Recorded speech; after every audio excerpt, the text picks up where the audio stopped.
Asingivusele babukeli ehlelo Young Climber. Awunamhlanje nambukeli njengaloku ubona ukuthi siqobedona impahla tekusebenza kwabosomabhizinisi lokusho ukuthi silandzele umnye somabhizinisi lijaha lelike laphila nebantu labasha liba understanda kahle kamhlophe ecwe lisebenzile nabo likhuluma bo VOC bo change your world tinhlelo etiningi khulunywa bo behavioral change la seselingena ebusinessini la dibana netimbila tithutha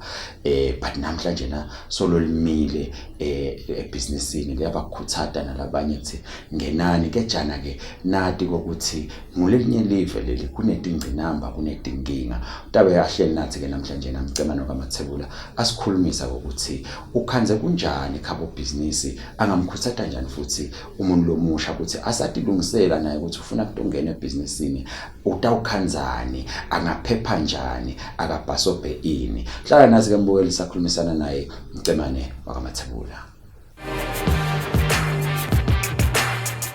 Bamathebula mhlawumbe umuntu akabonge ukuthi ubeka yena sehlelweni nekubuda ke mhlawumbe ukuthi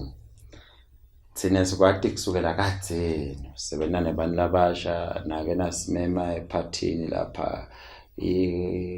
benzi DJ uthi what lapha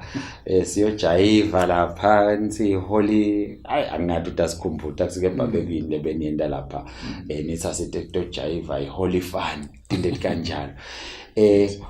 usuka kunebantu labasha ubabeke kuphi nabo nyalo. Okay.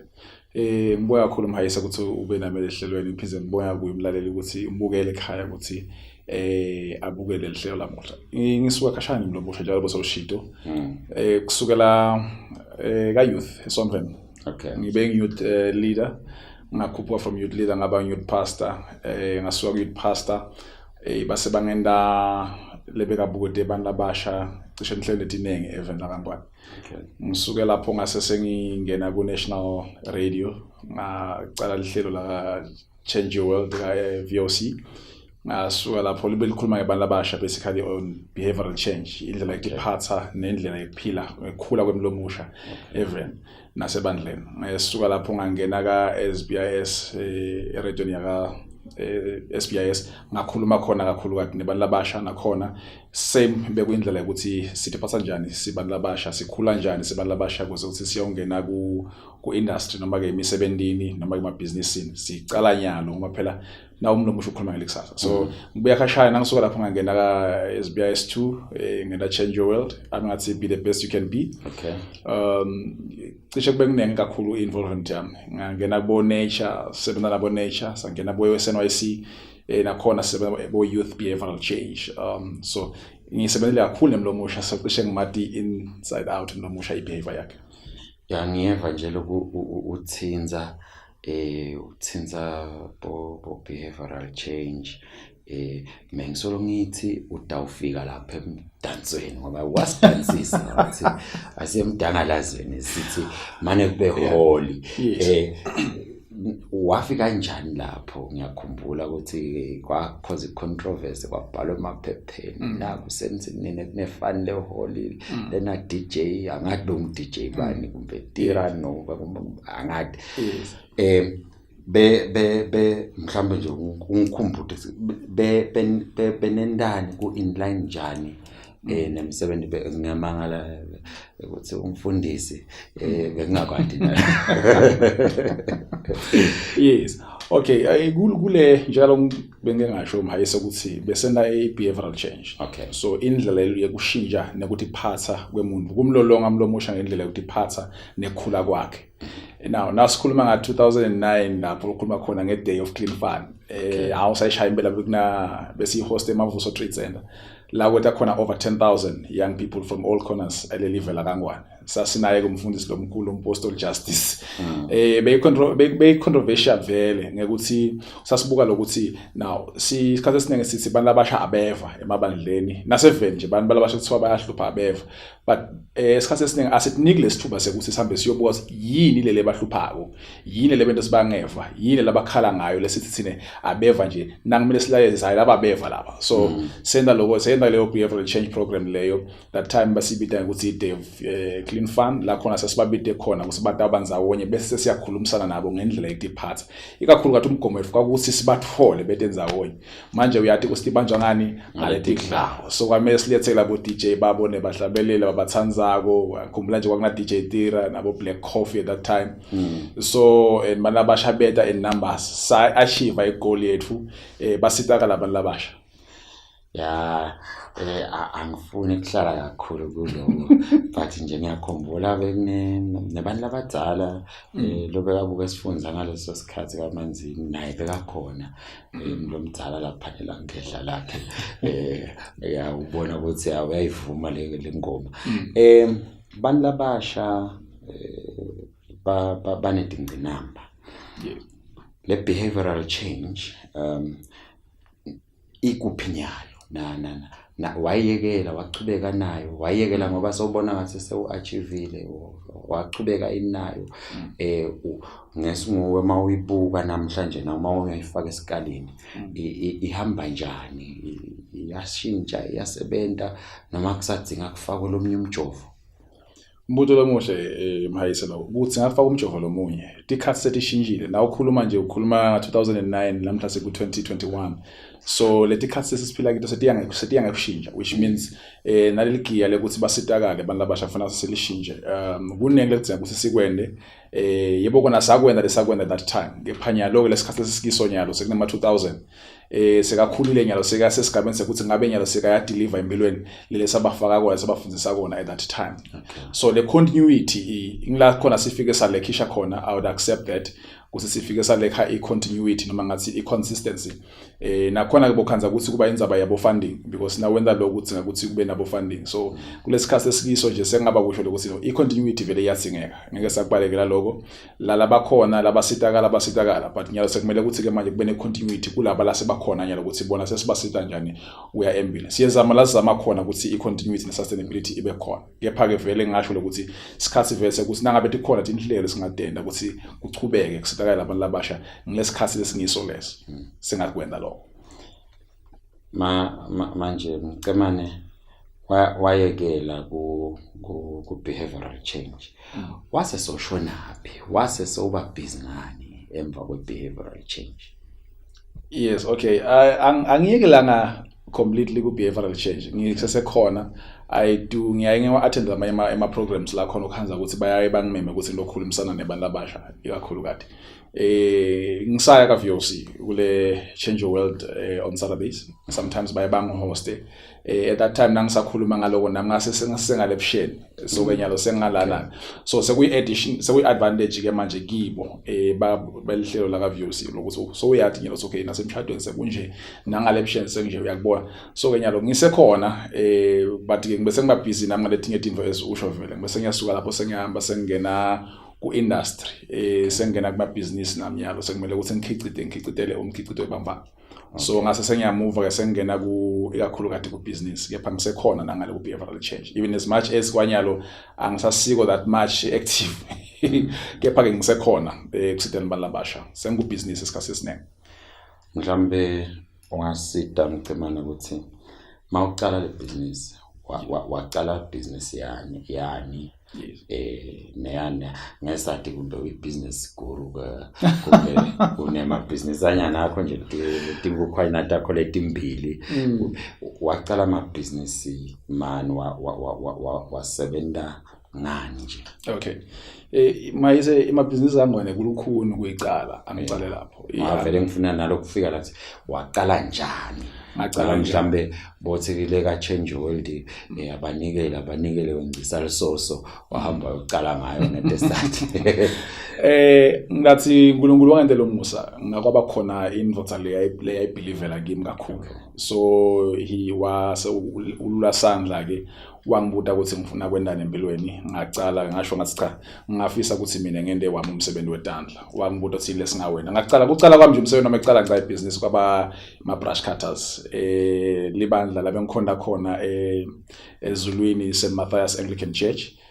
bangisita ukuthi banginikelele ngemshini wekugula tshani ngangisafunza isikole even at that time so ngase sengiyacala ke ngihula tshani ke ngathi ke ngihesha tshani i-exam fee yami nje ka form 5 ngathi ibhatalela ngemali lebengiyenda esikolweni. Isikole bese simaintainwa ngimi ngema weekends ngihambe ngiyovula emajalidini ebantfu. During the week eksena ngabe isikole senile ngifike before anyone else ngihambe after anyone else bahambile laba abantu besikole. So ngayicala kanjalo le business. So ngase ngiyacala ngiyasave ngachubeka ku7 kwami ngahamba ngena ku car wash ngavula i-car wash kuMahlanya. Nakhona yachubeka ngasave futhi nakhona ngachubeka kwaya ngekuya ngase ngibona ukuthi cha engathi ekulimeni kunesithuba elikhulu elikhona ngase ngiyahamba ngase ngana sekulimeni. Okay. Mhlawumbe singaka ecafe. Wahamba wangena ekulimeni kwase kuhamba njani ukuphinyalo khona enye amabhizinisi lo sawenda namasolo vele swaba ngumlimi nanyalo manje nje ufake ibhloko lelitsakile ngesikwa khona bofuna ukuthi awufake isikhindi ngoba vele la balimi kwabona beta bafake ikhindi ubone ukuthi kuyasetshenzwa kwahamba njani mhlambe ebusinessini achubeka iphi car wash manje iphi brush cutter manje. Okay, wachubeka ebusinessini senokuthi nawo usesigabeni lethi uyabe usoya ngekukhula. Lenye indlela yokukhula kunokuthi ungendi investment ngesikhathi sinye. Yebo kwana udiversify ngeke siyayithi sithini ungasheshi udiversify zama ukuthi ubambe lokubambile kube solid utakhona ukuthi ucokelele imali ukuthi mhlawumbe nawufuna ukukhula so uyachubeka manje udiversify welokukhulela kiko. So i-farming solo ngiyumlimi kepha kwanyelo ngisemile ngesizathu sokuthi sengifuna ukwenda in a high tech way yakuthi sesebenzise indlela lefuthukile yekulima. Kukhona ke lokuyela sengikwenda kuma businessini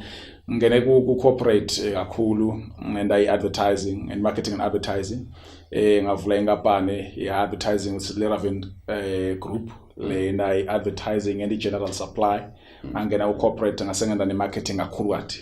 ngisebenzile ke na lokunengi ngisebenzile na uhulumende ngisebenzile ne-private sector as a private consultant ema projects lamanengi ikakhulu kathi latsinga i-branding and marketing ngila khona strength sami singakhona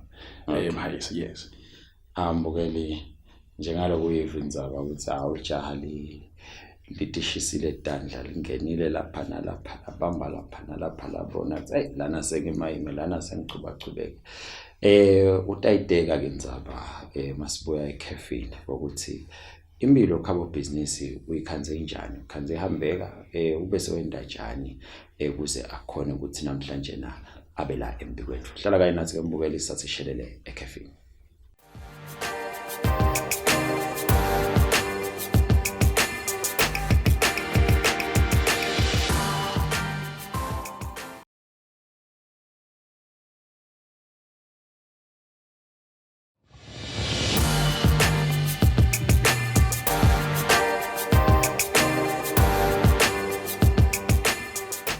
Asiphinde sinimukele babukeli ehlelweni hlelo Young Climber. Hlelana Mcemane wakamathebula lijaha lelishilo ukuthi awulingenile kubantu abasha etimilweni tabo. Khulunywa kakhulu kushunyelwa behavioral change ukushintsha indlela odiphatha ngayo khona kubona likusasa waseke uyangena naye so wenda lenyeta letinto bekabafundisa tona abantu abasha uqala emabusiness uyashisha uyasebenza. Mcemane usitshelile ukuthi ube busy ngemarketing kunjanjanyana vele lomnye umuntu uyathi macabanga ibusiness abone balela langa ebusika abone kuna imvula uyathi nje livele luju nobisi wonke umuntu uthi macala kusebenza athi ngidawusebenza 10 years bese ngiqala ibusiness ngalokho wonke umuntu uqanzi hawu likhenane le business i-journey yakho ekhabo business mhlambe khona umuntu lomusha utam prepare ifike ufika ikhanzi njani uluju nebisi vele ma gravies angaka njengenhloko yemuntu kuncithika libisi yetihlahleni kunjani la khabo business.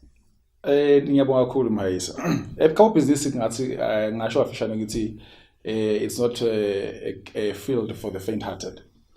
akusiyo indzawo lelula ngiyamhlonipha wonke umuntu webusiness from a time vendor kuya lo setulu lo sangisiba business lomkhulu ngibahlonipha bonke because kulukhuni ngendlela enkulu especially le level esiphila kilo lokuthi economy yethu it's very much ailing ayisiko kahle so kube likhuni nangicala well mhlawumbe nangicala ngayithola support but as ukhula effort yangekushuba so now masengena ku corporate I challenge lenkulu engadibana masengena ku corporate lokuthi it's a world with sharks exactly so it's a dog world so kungena kwami ku industry ku corporate industry ngingene njengishido ukuthi ngene as a marketing agency move lapho ngena ku corporate la khona ngende khona consultancy firm in the advertising, marketing, and general supply. So I found myself sengikhula kancane thola i-tender supplier stationery ngiyakubekisela nga 5,000 nganyuka ngakhula ngaya kuma 1,000 ngaya kuma hundreds and then eventually uNkulunkulu amhle ngakhuphuka ngangena kuma millions so now sakhula ungena so leti gaba tonke ngitihambile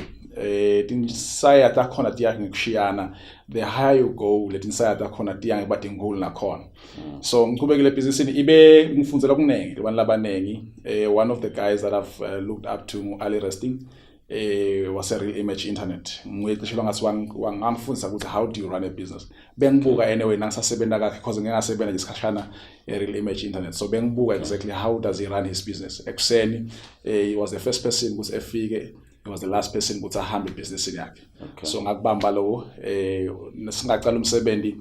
besibuka ukuthi itolo sendeni la mhla sitawendani sakumele ukuthi sendeni so bekude ukuthi ifinder so ngafunza kanjalo ke ngakhuphuka ke ngase sengiyangena ku industry ngatimela nami ngase ngitimela ke industry sengi expose envenetinengi you know lo mathuba bese ayanza so uyazama ukuthatha lokwa uthathe nalokwa as usa expanda naleti imali nathi badinenge lo dihandleshabo umuntu nalempilo sibese ya expect ya demand from you so ngasi la ngifike nje ngabe ngikhona kahle hle ngasima kahle khona nasengicale ku supplier ema projects lokhanza ukuthi sekayendlula 500,000 so ngaqala ke manje ngaba financially stable I was able to acquire ema assets enkampani I was able to acquire ngibe nalo obviously enkampani corporate ngiphinze ngimele imoto enkampani konke cishe kube sesingele ukuthi noma ngabe semuphi umsebenzi lokhona sengakhona ukuthi ngiwende okay uyahlupha mathebula lokuthi uthi it's a shark dog kunjani kejana yonke lento loyikhuluma ke emva kwaloko million imoto tetinkampani imisebenzi emikhulu ngakhula so ngilesithombe vele umloko la gcina afika businessini anaso ukuthi ebusinessini kuyakhulwa ebusinessini kunema million ebusinessini ku acquire ama assets yini kanlobo lukhuni lenithi khona la businessini ukwabona yena noma mhlambe kumnanzi nje lwemini ukuthi ulukhulu ebusinessini ngiyamhlonipha wonke umuntu osebusinessini ngoba naku phela nifakukhula nifakuthenga ama assets iseyini phona lo lukhuni lapho okay lokulukhuni ngalesikhathi sekumele ukuthi ufunze the other side of business la khona sewehla sowubuyela past khona seyilimale business ingasahambi ngalendlela oyandisephethe ngayo ngoba usachubeka nayo kufika isikhathi la khona ukhanza ukuthi ayisahambi ngalendlela lo igathi kusibeda uhamba ngayo wendeka lokho ubanga ukuthi ubanga inflow tendile ongatendi kahle ungendeka ubanga team or beyond your control but simo sigcina sisile business seyalimala noma igcina seyilimele yangilimala yami business 2014 la yaqala ungilimala khona bese ngene kuma stages la khona bese ngisupplier bese ngisebenza ema projects ema millions so I at some point in time in 2014 I lost 3.8 million kulenye project yaphuma le mali leyo but nayo kuphuma yangaphumela kubantu labangasiko right so it was a finance that we received so yaphumela kubantu laba wrong so ya miss manager le mali leyo kwathola ukuthi idzingeka seyidingeka kimi lo msebenzi awukakhona na kuyisebenzisa ngendlela angisemncane mina ku industry nasengifika lapho kuthiwa okay nangu umuntu akusita lo ngosibani so kanti sisibani yena une ulterior motive yakhe so ngasala ke nesikwetha 3.8 million kwangilapho ke manje ngicala sengikhani ngifunza inkantolo ukuthi inkantolo yini ke manje malo 3.8 million isikwenetha umdlile ngisheleni kumbe kulo 3.8 million kumbe udle 100,000 udle imali umani udududela uzo 3.8 million ngikufanele ngibhadala but at least nami limithala kami ngilitholile lokubhlungu kakhulu lapho mayise ukuthi kule mali leyo angathi ngisho send yayo angitholanga ngisho send yayo le sponsor sayikhipha leyo mali leyo kepha ke yangena ku account ma accounts alabanye abantu lebesebenza nabo ngangathi for ngisho send nganginveste personal money ngapane nema savings and personal savings ukuthi le project ichubeke so nase ngasachubeke le project so ibuya kimi yonke yawela tu kwami yonke lento kwakuthi ngisho send lengamthola sengifika la khona sekudingeka ukuthi si deliver angisakhona deliver abasekho labantu labo sengisele ngedvanga sengila khona sengihamba ngiyobhekana netinkantolo ema clients asadzinga ukuthi ngibhadale ngithathe imali tema savings ngaboleke ama loans phela in the meantime ukuthi le mali iyangena yangangena imali ngila khona nje ngikhumbula kahle ukuthi I had bought 3 brand new company cars that time kwase sinasebona ukuthi inkantolo vele ikhomba ukuthi cha le mali ngide indlela engayithi ukuthi ngayibhadala ngayo base bayabuya kwacala ke manje kwafika ko sheriff sekuyadliwa manje kudliwa into ephathelene nebusiness kwadliwa into ephathelene nami ngaleso sikhebe sileso salo 3.8 million loyo lebe ngingaka ngamphatha shona ngesandla yebo kuni project bengiyisebenzile ngayideliver ngazama ukuyideliver and lesikhebe siphela kuse 3.8 kuphela because phela kunale mali engayifaka ngayinvesta nami nema assets engapani ngagcina alahleka ngagcina ngilahlekele no 3 imoto engapani ngalahlekela le office kwabuya bahamba konke bathatha konke officeini lami lavala le office bengele office elikhulu kaManzini eRiverstone Mall so lavala le office I couldn't pay rent now I couldn't afford anything so lavala le office and my clients aba disappointed because bese bangithembile bese ngicela sekumayi brand le bangayithemba at that time so ngalimala ngesizathu ukuthi imali yangena but yangangeni kimi yangasebenziseki kahle nawo ke Mcemane ngifuna sheshe senze ngoba sitawuze silandzelane emaduku bonakala amadvodza aseka naku Mcemane nyalo ngeze sesobuyele ku 3.8 million but now siyabona ukuthi ujaze umile uyahamba nawe uyakhona ukukhuluma ne-cellphone ubheke etulo wavuka kanjani ngoba asikukhanzi usesibhedlela ubheke phansi ukuthi hey ana impilo mina yangishaya wase sovuka kanjani okay maybe just before ngivuke mhayise quickly angagcini lapho kuwena ngizamile kuvuka mina ngimuvulo khona ukuthi into lesitako ukucala usheshe usemukele simo that's very very important usinasa ubuka ukuthi sewukuphinyalo lesimo usemukele takusita ukuthi ukhona ukuthi uadjuste uadapt le situation osewubhekane nayo lokho kutakhona ukuthi kukwenda ukuthi ukhona ukuthi and now you can take a step forward so ngakho asalinyawo lo uchubekele embili kepha nato sulu kubambe lokuthi mina into bengihamba ngeMercedes lamhlase ukuthi Mercedes you'll have a problem ngikhumbula ukuthi mina I had to from 3 brand new cars company cars kwamele ukuthi ngihambe ngiyoqueue ebus rank that was the very most embarrassing and a painful situation lengabhekana nayo kusuka wathi lokuthi enza wena yakini bayathi no net motor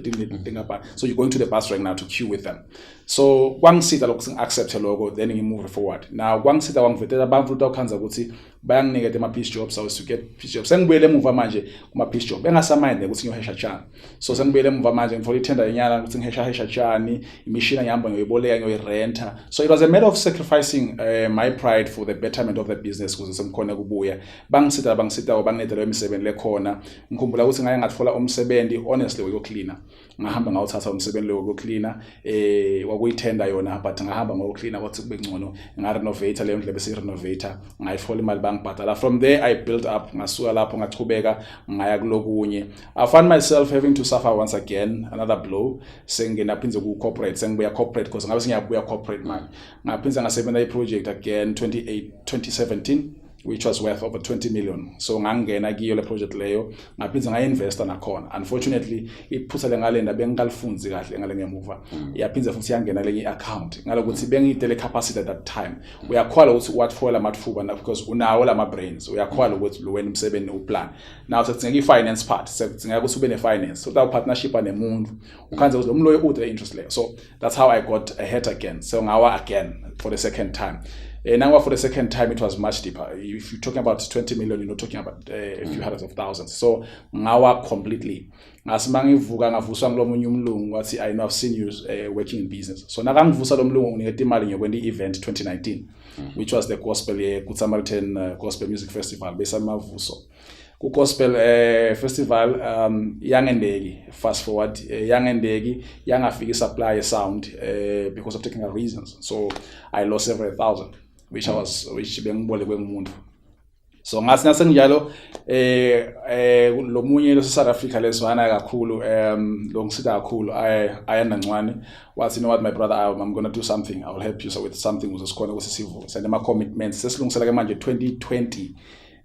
May 1 siphinza iGospel Festival athi cha secure waba secure ke bo Benjamin Dube. So mina I had to do the party book ama artists la local and every other things. Ngahamba ngazama ngamfola 250,000 ngamfaka sengimfaka 250,000 yafika iCovid. Hayi ncebo ngathi udazivalela ngemthandazo usithandazele letinkinga athi hey yabona yahlupha kayaklava isikhathi sesiphelile but mhlambe soshwambakanya yemcemane ungathini kubantu labeva ngathi they are going from trouble to trouble without mercy. Beva ngathi kunemuntu lo desineke nami ungibhambabula emva kokungibhambabula njalo vele mina ngathi sengiyobhembesa nje babe ngiloku bafaka emalesheni la emhlane bafe kungidala bosa sangitshela ngaNkulunkulu wakho sangitshela ngithi ngiyathandwa uthini kumuntu lo down lova ngathi sekumele nje ngibe out lomnye ufuna nenzambo yatothola ikapa lelicinile khona tawukhona kulokhwanje ungathini kumuntu kanjalo. Okay lengakusho ukuthi lokungisitile mina ukuthi ngathi lokuthi tomorrow will be better kude umuntu ngenda simo sibe ngcono kusasa kwendlula mina ungahlali la ukhona khona ulimele lamuhla kepha ungathi lokuthi kusasa kukhona indlela yokuphila utaba kangcono. Ungasilahli isithombe sale goal lakho lona. Keep your picture, keep your dream alive. Always look and think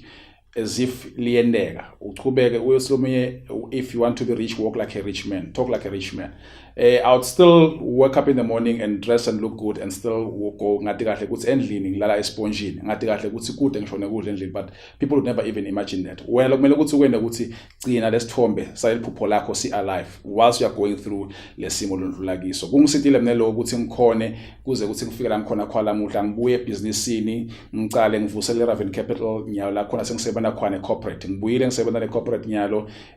ma clients sengiphindze nginawo futhi kube ngalala bengikhona khona ngachubeka ngakhala ngafuna kulilelwa ngiyakutshela ukuthi lamhla ngaba ngikho la lengakusho amagama athi kuwe ungahlala ukhona singakulahlekela isithombe salo lofuna kuba ngiko kutakwendeka mkholo uNkulunkulu ukhona noma ungamkhola uNkulunkulu esha yathi lokuthi wena kutakwendeka lona kodwa silahla lesithombe lonaso. Ambukeli niyayiva indzaba ayichamuke kumuntu lofunze incwadi yabanibani ichamuka kumuntu loyiphilile nali liswati lithi lokuthi uthi wena ungenile business akusho ukuthi kungesekulungile lokuthi wena ibusiness ikushayile akusho ukuthi sekuphelile vuka utithathe uqinisele kuleli phupho lonalo ngalelinye ilanga uNkulunkulu utawuchubeka akusekele ngaleyo ndlela atakusekela ngayo akuvusele bantu ngaleyo ndlela atakuvusela ngayo wena ungasiyekeli lesibinzi lonaso sekwethemba simakathe awumbukele bekuhle bakanye nawe ehlelweni akube kuhle kuya ihlelo lanzelako inkosi ikubusise baba.